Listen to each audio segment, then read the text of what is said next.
గర్భిణీ స్త్రీలు ఇంట్లో ఉంటే వినాయక చవితి పూజ చేసుకోవచ్చో చేసుకోకూడదా అనేది ఈ వీడియోలో మనం క్లియర్గా చూద్దాం.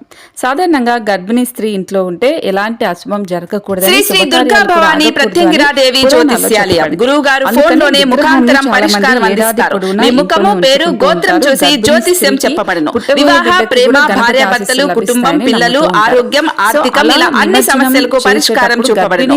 ఒక్క రోజులోనే స్త్రీ పురుష వశీకరణం చేయబడును. మీరెక్కడెక్కడో జ్యోతిష్యం చూపించుకొని నిరాశ చెంది ఉంటే ఆఖరిగా ఒక్కసారి గురువు గారిని సంప్రదించండి.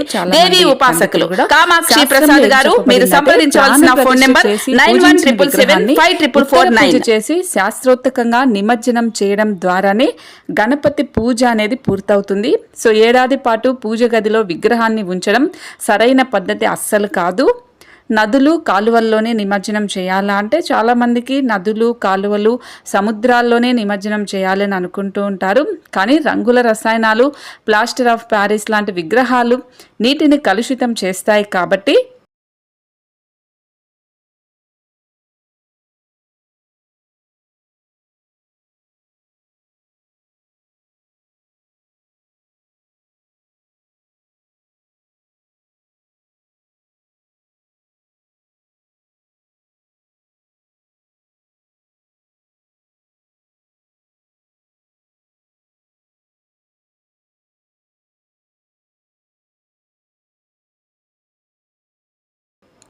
ఈ మట్టి వినాయకులనే పూజించి ఇంట్లోనే లేదంటే చిన్న టబ్లోనే మీరు నిమజ్జనం చేసినా కూడా సరిపోతుంది.